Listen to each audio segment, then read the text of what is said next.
Student, जैसे कि कल हमने देखा था किसी विद्युत द्विध्रुव द्वारा अक्षीय स्थिति में किसी बिंदु पर विद्युत क्षेत्र की तीव्रता के लिए व्यंजक। आज हम उसी का दूसरा क्वेश्चन देखने वाले हैं।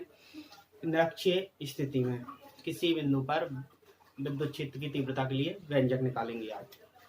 तो जैसे कि हमारा क्वेश्चन है, किसी विद्युत द्विध्रुव के कारण निरक्षीय स्थिति में किसी बिंदु पर विद्युत क्षेत्र की तीव्रता का व्यंजक आज हमें निकालना है। तो देखते हैं। सबसे पहले हम जो थ्योरी लिखेंगे वो हम डायग्राम बनाते जाएंगे और थ्योरी को बोलते जाएंगे।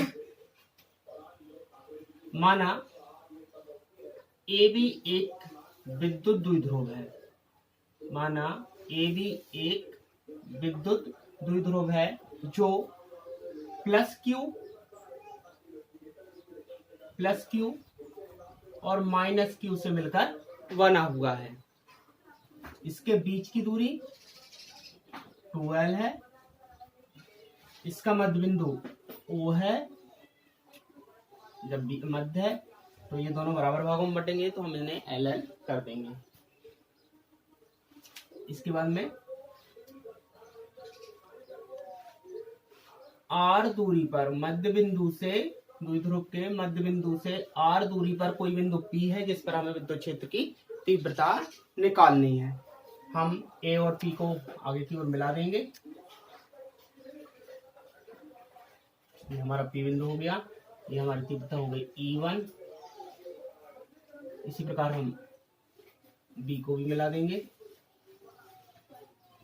और यहाँ से हमारी तीव्रता हो जाएगी E2। ये इसका अर्धक है जो हमारी परिणामी तीव्रता कहलाएगी। क्योंकि ये त्रिभुज बन रहा है अतः कोण बनेंगे। ये थीटा हो जाएगा हमारा, ये भी थीटा हो जाएगा, यहाँ भी हमारा थीटा हो जाएगा और यहाँ भी थीटा हो जाएगा। अब हमारा डायग्राम पूरा बन चुका है। तो हम इसे एक बार फिर से देख लेंगे। जो थ्योरी हमें लिखनी है हम लिखेंगे सबसे पहले उत्तर, उसके बाद में डायरेक्टली लिखेंगे। माना ए बी एक विद्युत द्विध्रुव है जो प्लस क्यू और माइनस क्यू से मिलकर बना हुआ है। इसका मध्य बिंदु O है। मध्य बिंदु O से R दूरी पर कोई बिंदु P है जिस पर हमें विद्युत क्षेत्र की तीव्रताएं ज्ञात करनी है। इन दोनों के बीच की दूरी 12 है। E1 और E2 तीव्रताएं हैं। E1 E2 के मध्य की तीव्रता क्या हो जाएगी E, अर्थात हमारी परिणामी तीव्रता हो जाएगी E। थीटा इसके कोण है। अब हमें बिंदु A पर स्थित प्लस क्यू आवेश के कारण बिंदु P पर हम विद्युत क्षेत्र की तीव्रता निकालते हैं। लिखेंगे यहाँ पे बिंदु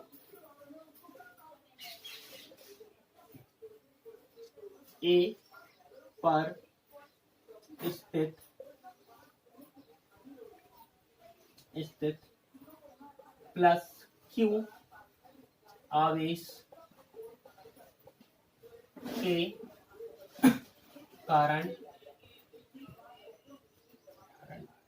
पर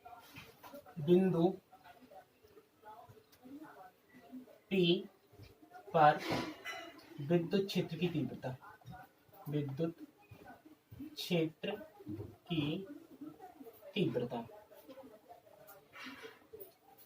हमने बिंदु A पर स्थित प्लस क्यू आवेश के कारण बिंदु P पर विद्युत क्षेत्र की तीव्रता निकालते हैं। तो हम जानते हैं विद्युत क्षेत्र की तीव्रता क्या होती है E, क्योंकि यहाँ पर हम फर्स्ट के लिए ले रहे हैं तो यहाँ पे लिखेंगे E1। ये हो जाएगा हमारा 1/4 पाई एप्सिलॉन 0। ये लिखा हुआ है 1/4 पाई एप्सिलॉन 0। क्यू है, हम क्यू लगाएंगे। यहाँ पे हमारा AP दूरी हो जाएगी तो हम यहाँ पे लिखेंगे AP का स्क्वायर। ठीक है, ये दिशा हो जाएगी हमारी AP दिशा में। लिखेंगे हम यहाँ पे AP दिशा में, ये मेंशन करना जरूरी है, AP दिशा में। अब हमें यहाँ पे AP का मान चाहिए तो हमें यहाँ पे दिखाई दे रहा है कि यहाँ पे एक त्रिभुज बन रहा है और समकोण त्रिभुज बन रहा है। क्योंकि यहाँ पे 90 अंश का कोण बन रहा है तो समकोण त्रिभुज और समकोण त्रिभुज में पाइथागोरस प्रमेय लगाएंगे। पाइथागोरस प्रमेय क्या होता है कि कर्ण का वर्ग अन्य दो भुजाओं के वर्गों के योगफल के बराबर होता है। तो यहाँ पे कर्ण क्या है, यहाँ पे AP। हम यहाँ पे लिखेंगे चूंकि AP क्या हो गया हमारा कर्ण, दो भुजा कौन से हो गए OP और OA। तो यहाँ पे लिखेंगे OP प्लस OA। ए। इतना समझ में आया? चूंकि वर्ग होता है पाइथागोरस तो हम सब पे वर्ग लगा देंगे। तो पाइथागोरस में क्या कहता है, कर्ण का वर्ग अन्य दो भुजाओं के वर्गों के योगफल के बराबर होता है। यहाँ पे हम मान पुट करेंगे, ओपी का मान कितना दिया हुआ है, यहाँ पे आर दिया हुआ है, आर का वर्ग प्लस ओए का मान कितना दिया एल, एल का वर्ग लिखेंगे। क्योंकि ये एपी का मान है, एपी स्क्वायर का मान आया, हमें आगे चल के एपी का मान भी चाहिए, इस वजह से हम एपी का मान निकालेंगे। तो यहाँ पे क्या हो जाएगा, आर का वर्ग प्लस एल का वर्ग, यहाँ से वर्ग हटेगा तो यहाँ पे वर्गमूल हो जाएगा, तो अंडर रूट लग जाएगा। अब हम आगे इसे पुट करते हैं, इसलिए साइन लगाएंगे या अतः लिख सकते हैं, अतः E1 बराबर 1/4 पाई, ये 4 है, ये 4 पाई एप्सिलॉन 0 Q अपान एपी की जगह हम कितना रख सकते हैं, आर का वर्ग प्लस एल का वर्ग। समीकरण नंबर हो जाएगा हमारा फर्स्ट। इसी प्रकार अब हमें बिंदु बी पर स्थित माइनस क्यू आवेश के कारण तीव्रता निकालनी है, तो हम लिखेंगे इसी प्रकार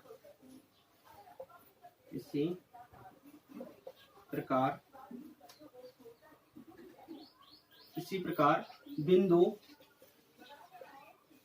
बी पर स्थित माइनस क्यू आवेश के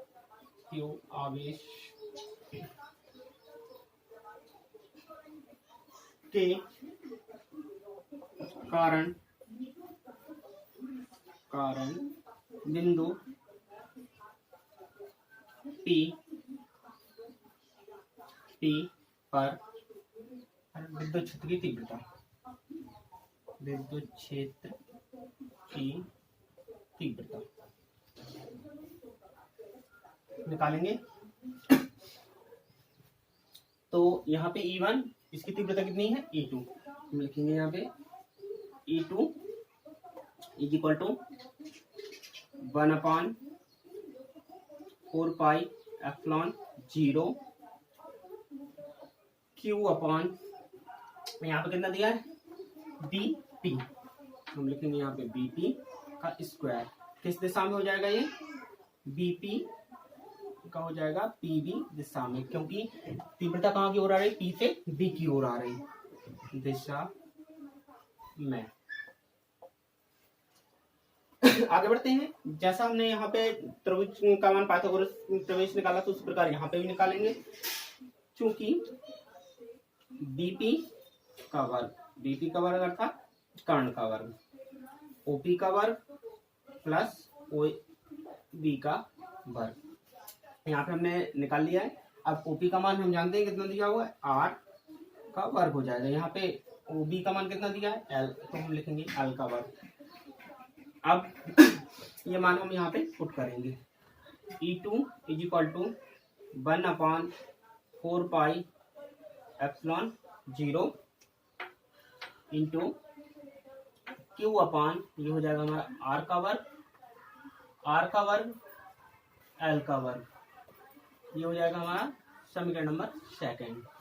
अब हमें यहाँ पे दिख रहा है कि E2 और E1 दोनों के मान कैसे हैं, सेम है अर्थात बराबर है। अतः हम लिखेंगे क्योंकि समीकरण 1 व 2 से स्पष्ट है कि E1 बराबर है E2 के। अतः इसलिए बिंदु P पर परिणामी तीव्रता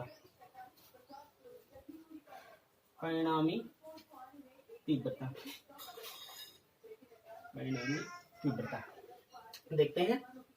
बिंदु P पर परिणामी तीव्रता निकालते हैं। तो परिणामी तीव्रता क्या हो जाएगी हमारी, E इज इक्वल टू अब परिणामी तीव्रता कैसे निकालते थे, दोनों को जोड़ दें, E1 और E2 को, क्योंकि हमने यहाँ पे देख चुके हैं E1 और E2 यहाँ पे क्या है, दोनों बराबर है, तो यहाँ पे हो जाएगा 2E1 cos 2 थीटा अपॉन 2। कैसे आया अभी बताता हूं, जहां 2 थीटा, यहाँ 2 थीटा E1 व E2 के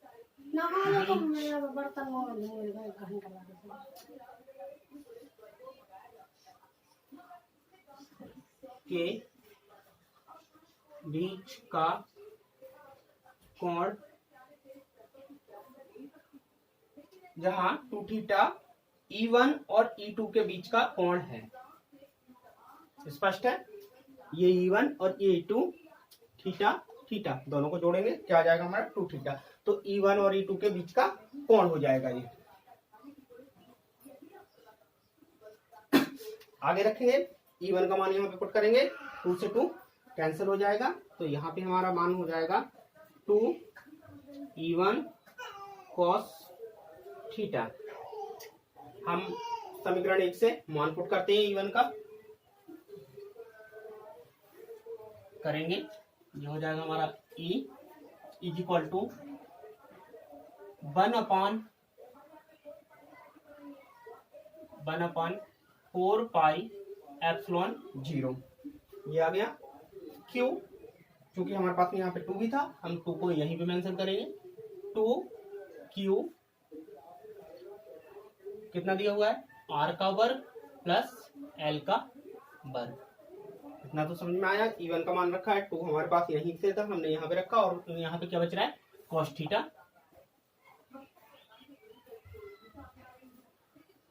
तो हम यहाँ पे लिखेंगे cos थीटा। कितना समझ में आया। अब हमें यहाँ पे किसका मान चाहिए, cos थीटा का मान चाहिए, तो हम क्या करेंगे,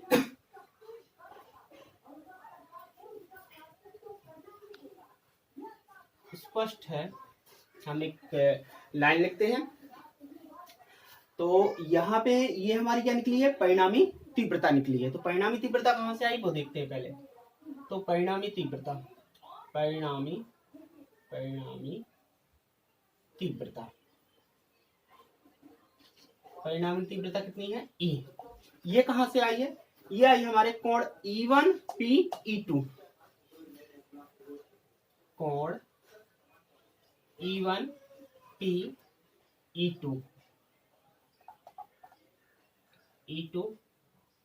अब ये देखिए परिणामी तीव्रता कितनी है, E1 P E2। तो ये किसके हैं, अर्धक के अनुदिश है, किसके, अर्धक के, कोण E1 P E2 के अर्धक, यहाँ पे लिखेंगे हम, अर्धक के अनुदिश,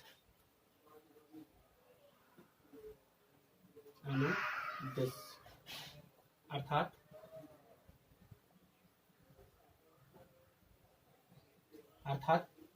कह सकते हैं कि ये AP के अनुदिश कार्य करेंगे, अर्थात AP के अनुदिश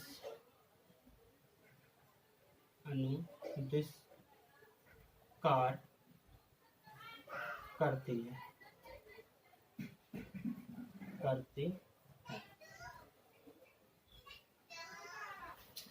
हमने देखा कि ये जो तीव्रता निकली है वो क्या है, कोण E1 P E2 के अर्धक पर स्थित है। यहाँ पे हम देखेंगे बीच में सेंटर है, अतः ये अर्धक पर स्थित। हम अतः कह सकते हैं कि इसके अनुदिश कार्य करेगी, या कह सकते हैं कि AP के अनुदिश कार्य करेगी। अब आगे लिखते हैं, क्योंकि हमें किसका मान चाहिए, हमें यहाँ पर क्या चाहिए, cos थीटा का मान चाहिए। तो हम लिखेंगे त्रिभुज, अब त्रिभुज AOP में, त्रिभुज AOP में हम ये त्रिभुज लेते हैं AOP। तो हम जानते हैं कि यहाँ पे हमें किसका मान चाहिए, क्योंकि cos थीटा का मान चाहिए। cos थीटा का मान क्या होता है, आधार बटे कर्ण। तो यहाँ पे हम लिखेंगे cos थीटा बराबर, cos थीटा बराबर आधार क्या है यहाँ पे, आधार हमारा हो जाएगा ओ ए और यहाँ पे कर्ण क्या हो जाएगा एपी। अभी मैंने आपको बताया था एपी का मान यहाँ पे क्यों निकाला है, क्योंकि हमें यहाँ पे एपी का मान चाहिए था। हम यहाँ पे लिखेंगे ये हो जाएगा ओ ए का मान दिया है आपको एल और एपी का मान दिया है अंडर रूट आर का वर्ग प्लस एल का वर्ग। बात समझ में आई इतनी? ये मान हम उठा के समीकरण में पुट करते हैं। ये हो जाएगा हमारा E is equal to 1/4 pi epsilon 0 2Q upon R का वर्ग L का वर्ग इंटू cos थीटा का मान कितना आया हमारा L upon under root R का वर्ग प्लस L का वर्ग। कितना क्लियर हो? अब यहाँ पे देखेंगे हम, ये हमारा आ रहा है 2QL मल्टीप्लाई है आपस में, ऊपर का ऊपर नीचे का नीचे गुणा हो जाएगा। अब यहाँ पे कितने की 1 की घात है और यहाँ पर कितने की घात है आधी, तो 1 और आधी कितनी होती है 1.5। हम इसे लिख सकते हैं 3/2। आगे देखते हैं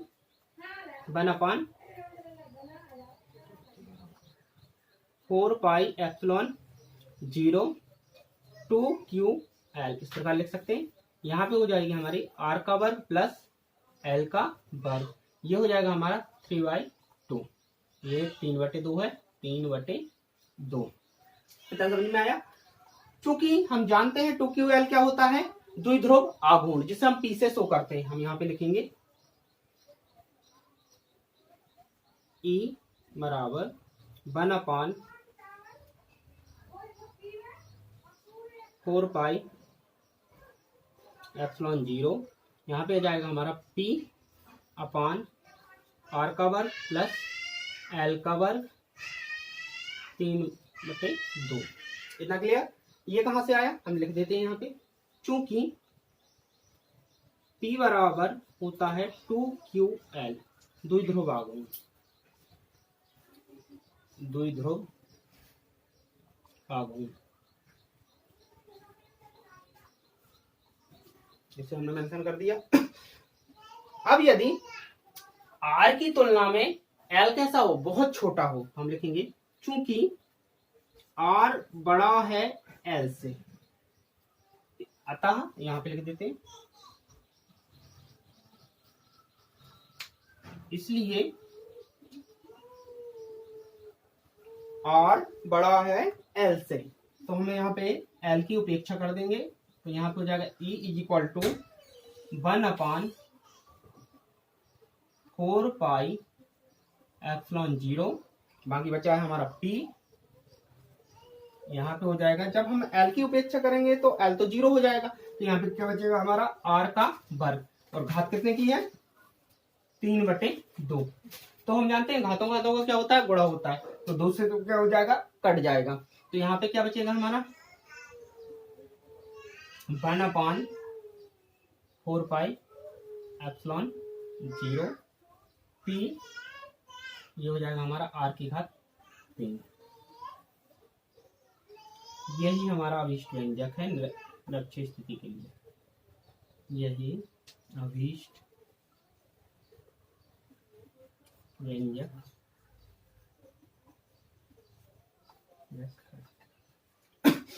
देखिए मैंने आपको निरक्षीय स्थिति की परिभाषा बताना भूल गया था, तो वो बता देता हूं। निरक्षीय स्थिति होती क्या है? जब कोई बिंदु विद्युत द्विध्रुव के लंब अर्धक पर स्थित होता है, जब कोई बिंदु द्विध्रुव के सापेक्ष लंब अर्धक पर स्थित होता है, या हम कह सकते हैं कि ऊर्ध्वाधर स्थिति में स्थित होता है, तो इस स्थिति में उसे निरक्षीय स्थिति में कहा जाता है। और निरक्षीय स्थिति का हमारा व्यंजक आया है E is equal to 1/4 pi epsilon 0 into P upon R Q. अगर मेरा वीडियो अच्छा लगा हो तो लाइक करिए, शेयर करिए और चैनल को सब्सक्राइब करिए, जिससे कि मैं जैसे जैसे एमपी बोर्ड की भौतिक शास्त्र या केमिस्ट्री के भी डालूंगा, तो जो भी आपके लिए लेटेस्ट डेरिवेशन या थ्योरी जो भी मैं लाता हूं, वो आपको ज़्यादा से ज़्यादा पहुंच सके, जिससे आप अच्छे से अच्छे नोट्स तैयार कर सकें। जो भी समझ में ना आए मुझे कमेंट्स में मेंशन करिए, जिससे मैं उसमें और सुधार कर सकूं। धन्यवाद।